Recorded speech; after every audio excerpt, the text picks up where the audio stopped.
tardes, oyentes y oyentas de Dios adentro, Dios afuera.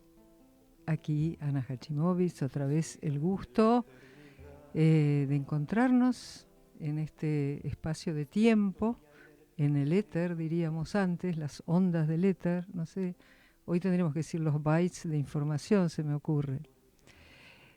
Junto con el padre Daniel Páez, tenemos el placer de tratar de exponer ante ustedes una, como dice la presentación, ¿no?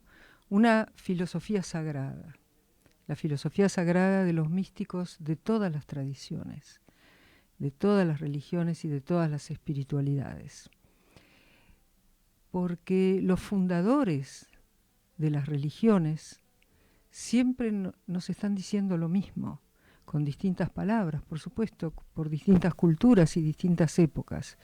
Pero el núcleo fundacional de todas las tradiciones y las espiritualidades es este núcleo místico que también nosotros lo hemos llamado espiritualidad holística, también ha sido llamado la filosofía perenne, o sea, la filosofía eterna. Al ser yo personalmente, en esta encarnación, una persona eminentemente racional, a mí, en mi búsqueda del fundamento último de la existencia, que luego me enteré que se podía llamar Dios, o realidad, con R mayúscula, o ser, es decir, ¿de qué está constituido este universo? Tomé el camino de la filosofía, de la especulación racional, y solo lo que encontré ahí me convenció. Luego la razón, como si fuera un dedo que señala más allá de sí misma, me permitió dar el salto místico a un tipo de conocimiento suprarracional.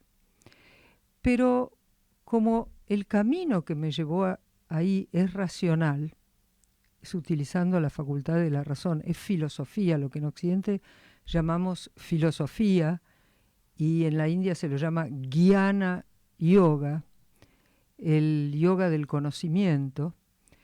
Es por eso que me gustaría usar este espacio para compartir esto con ustedes.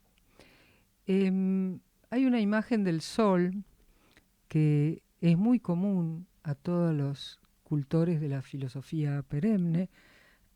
Acá Claudio la va a poner. El sol ha sido siempre una imagen, una metáfora, un símbolo de sabiduría, junto con la luz. La filosofía, lo que llamamos la filosofía perenne, es la única que yo he encontrado, y por eso la quiero compartir, que mediante la indagación racional, como les decía, me permitió llegar a la intuición de ese Dios inespacial e intemporal, que pervade, que habita en todas las cosas, que es el que produce todas las cosas, el que las organiza, o lo que produce, habría que decir un neutro, para hablar con propiedad. Y, por lo tanto, esa indagación racional en la filosofía perenne, en los distintos representantes que vamos a ver de la filosofía perenne, me lleva a la verificación experimental. Esto es lo principal. Todo esto que vemos acá, que vamos a hablar, que podemos leer, es como un trampolín en el cual yo voy saltando, ¿no? Pero la que se tiene que tirar a la pileta soy yo, el que se tiene que tirar a la pileta sos vos que me estás escuchando. La filosofía perenne te prepara, te da las herramientas, pero un día te tiene que, nosotros decimos en Argentina, te cae la ficha, ¿no? Y es por eso que esta filosofía me gusta.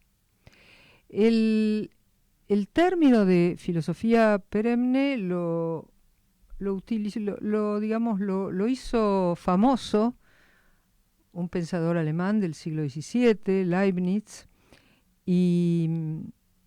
pero ya había otros que lo habían usado. Lo que pasa es que su obra se popularizó. En la India, el hinduismo lo llama Sanatana Dharma, ¿no? No es una sanata como decimos en Argentina. Sanatana quiere decir eterna. Dharma, la ley eterna, la realidad eterna. ¿Mm? Lo que buscamos con ese asombro que nos da la filosofía como punto de partida es una realidad firme, una realidad sobre la que podamos sostener a nosotros mismos y a todo lo efímero que vemos a nuestro alrededor. Todo lo que podemos percibir es efímero, incluyendo nuestro propio cuerpo y nuestras emociones. Entonces, el ser humano ha buscado siempre algo eterno, que quiere decir intemporal, que no caduque, que no se transforme con el tiempo, e inespacial, que no tenga límites en el espacio. Ya más adelante, en el siglo XX, el pensador inglés Aldous Huxley escribió un libro justamente que se llama Perennial Philosophy, o sea, la filosofía perenne.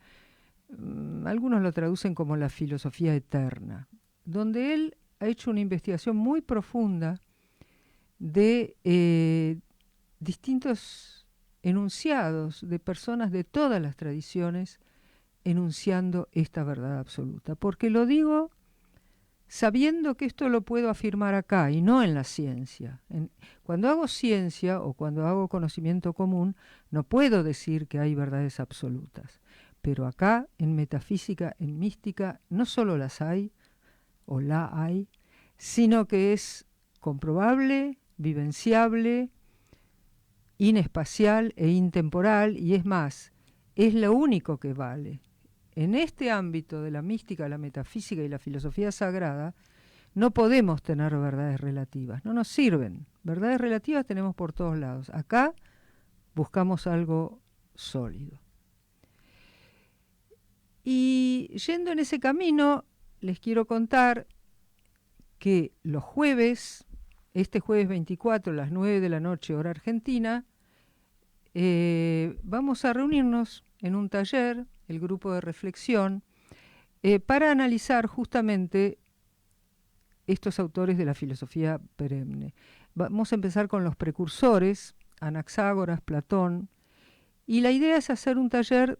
Lo que a mí me interesa es que la gente, las personas, el participante, aprenda a pensar por sí mismo. Que no me crea ni le crea a la filosofía perenne lo que dice. Lo único que vale es lo que a mí me convence, lo que a cada uno le convence, y que pase por el filtro de la razón. No vamos a quedarnos en un conocimiento puramente racional, sino que va a ser suprarracional, pero tiene que poder pasar por el filtro de la razón. Como siempre digo, para que no nos vendan buzones, o sea, no nos engañen. Porque al ser la necesidad espiritual tan fuerte en el ser humano, muchas veces es usada para manipularlo, lamentablemente. Y por otro lado, hoy, con este mundo cada vez más sobreinformado y donde ahora con la inteligencia artificial hasta no se puede creer todo, no podemos creer, darle crédito a todo lo que aparece en las pantallas. Y por otro lado también estamos como dejando que la inteligencia artificial piense por nosotros. Entonces, como sucede con todos los instrumentos tecnológicos, tenemos que usarlos, utilizarlos, pero no ser utilizados por ellos. Por lo menos intentarlo. Bueno, mientras Claudio le pedimos quizás que nos ponga medio minuto de música y nos cambie la imagen, les voy contando que me gustaría presentarles un precursor de filosofía perenne, Anaxágoras de Clazomene, que vivió en el siglo V a.C.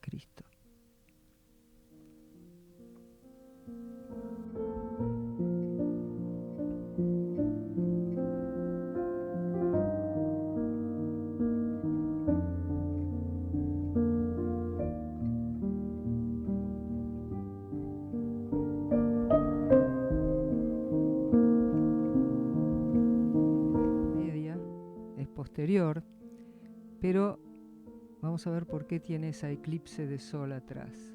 Ahí está. Bueno, Anaxágoras nació en Clazomene, que es un puerto en la costa de Asia Menor, en la actual Turquía. Actualmente los historiadores de la filosofía lo clasifican como filósofo presocrático, porque estaba antes de Sócrates. Bueno, él nunca se enteró que era un filósofo presocrático, así como Jesús jamás se enteró que era cristiano. La ciudad de Clazomene se rebeló contra el dominio persa en su momento y fue destruida por el emperador Darío de Persia, provocando que Anaxágoras se trasladara a Atenas, que era cruzando el mar Egeo, ahí nomás. Atenas era la ciudad brillante de la época, el centro cultural de la época, tanto filosófica como políticamente. Se traslada a Atenas entonces en 483 a.C. y fue el primer pensador extranjero en establecerse en Atenas. Empezó a dar clases de filosofía y tuvo alumnos muy célebres, como Pericles, el político, el gobernante, Protágoras, el humanista, Tucídides, el historiador, Eurípides, el dramaturgo, y se dice que también Demócrito, el inventor de la teoría atomista, y el mismo Sócrates fueron sus discípulos. Anaxágoras es un personaje no muy conocido, no muy difundido, pero fue brillante en su época. Era lo que el doctor Lowenstein llama un polímata, o sea, una persona que domina muchos ámbitos de la ciencia y de la filosofía y actividad en general.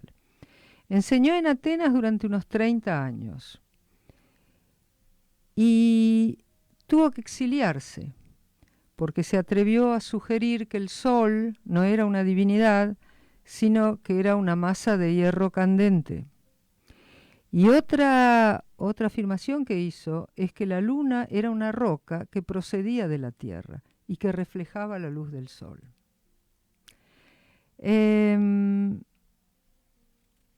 Ahí se trasladó a otra ciudad que se llama Lámsaco, donde según el historiador Diógenes Laercio directamente se dejó morir de hambre.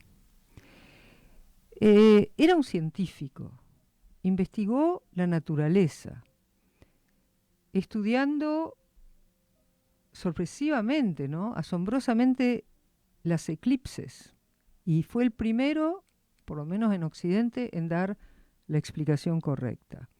Estudió la respiración de los peces, la anatomía del cerebro.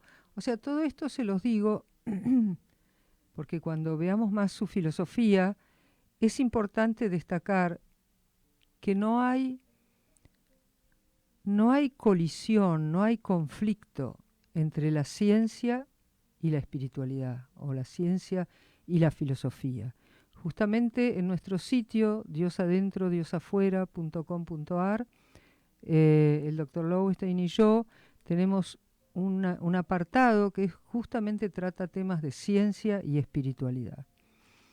La verdadera espiritualidad no no se pelea ni con la ciencia, ni con la religión, ni con el arte, ni con la economía. Es otro, son todos complementarios, son todos ámbitos humanos complementarios, que no tienen que además poner el pie, ¿no?, uno en otro, no tienen que interferirse, sino que tienen que complementarse. Anaxágoras escribió un libro que se llama Periphyseos. Peri, acerca de, alrededor de la physis. Y acá ya me quiero detener en el concepto de physis. Por supuesto, es la palabra que da lugar luego a nuestra palabra física.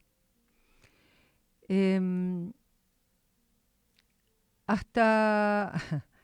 diría, hasta hace 100 años, la palabra física designaba la ciencia que se ocupa de la materia. Pero en su significado, de la materia considerada además inerte, desde Newton en adelante o desde la revolución científica en adelante, se considera inerte. Esto está cambiando con la física cuántica, pero digamos, de todas formas, en Grecia, la palabra physis tenía un significado mucho más parecido en todo caso al que podría ser el de hoy en día, de la física cuántica. La palabra physis se traduce generalmente como naturaleza. Pero lo que los griegos querían decir, y que en realidad está implícito también en la palabra naturaleza, está oculto en la palabra naturaleza de origen latino, muchas veces las palabras ocultan secretos que en el uso cotidiano los olvidamos. La physis es la fuerza que hace nacer las cosas. Y naturaleza también, natura tiene que ver con nacer. O sea, las cosas que nacen, crecen, se desarrollan, se transforman y desaparecen. O sea, la physis hace alusión a esa fuerza, a esa dynamis, a esa energía, esa dinámica que mantiene al universo constantemente en movimiento. También en la India, Brahman viene de la raíz del verbo brr en sánscrito, que es también crecer, desarrollarse. Es decir, lo que desde los albores de la humanidad, que pudo darse un tiempo para pensar, que tuvo tiempos de ocio, como creo que lo dijo Cicerón, ¿no?, que la filosofía solo nace cuando el ser humano dispone de ocio, pero no estoy tan segura, porque uno puede estar cultivando y cosechando y a la vez preguntándose de dónde sale todo esto. Entonces les decía que el ser humano siempre le llamó la atención esa vida, también la llamamos vida, ¿no es cierto?, que mantiene todo en movimiento. Bueno, pero el gran aporte, no sé si, Daniel está teniendo, el padre Daniel está teniendo problemas para comunicarse. Entonces, después de haberle dado esta semblanza de la obra de Anaxágoras, les voy a agregar lo principal, que es lo que vamos a analizar cuando analicemos el texto de Platón. A esa physis, a esa fuerza de cambio, de movimiento, Anaxágoras dijo que estaba gobernada por el nous, N-O-U-S, en griego. En griego significa la mente, ¿no? Una inteligencia, o sea, y acá es donde nos vamos acercando a la filosofía perenne. Anaxágoras afirmó que cuando uno mira el universo, ve con total claridad que hay una inteligencia cósmica, un nous universal que está diseñando, organizando y manteniendo todo en evolución. Ese nous es el principio del devenir, o sea, del cambio, de la transformación. Es lo que, o sea, si hay un nous, una inteligencia que maneja todo, él entonces dijo que todo debe tener un fin, una meta, un objetivo. Eso es lo que en filosofía se llama teleología, es decir, que todas las cosas que ocurren con una finalidad. Y esto es lo que Sócrates, el personaje del Fedón de Platón, va a retomar alabando esta postura, pero criticándole que después él no la aplica en su análisis del universo. Algo que quiero destacar también, que es para los griegos, para los griegos antiguos, el universo no fue creado, o sea, creado a partir de la nada. El concepto de creación es judeocristiano e islámico también, todo proviene del relato del Génesis. Para los griegos, Dios es como un ordenador, es un ordenador, un organizador de una materia preexistente que se llama hylé en griego, H-Y-L-E, que no tiene forma, es informe, no tiene determinaciones, no tiene cualidades. Así que, bueno, con esto redondeando, he querido traerles a un autor que nos muestra que hay una inteligencia infinita, una inteligencia cósmica, que él la llamó Nous, y que gobierna todo en este mundo. Según el pensador alemán Wilhelm Dilthey, que fue el que sucedió a Hegel en su cátedra, decía que Anaxágoras fue el fundador del monoteísmo en Europa.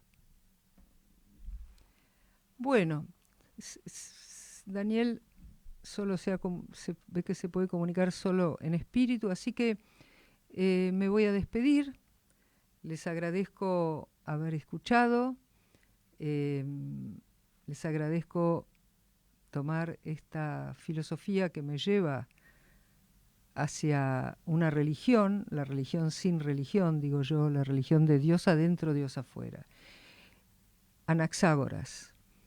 Ojalá que podamos tener presente en nuestra vida cotidiana que una inteligencia infinitamente superior a la nuestra es la que está dirigiendo desde la apertura de una flor hasta la respiración de un pez, hasta el movimiento de todas las galaxias.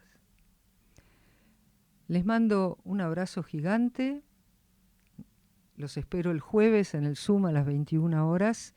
Me pueden escribir a diosadentro@gmail.com. Y bueno, nos deseo una excelente y bendecida semana. Un pensamiento en el alma para la partida del Papa Francisco, un personaje espiritual que debemos destacar.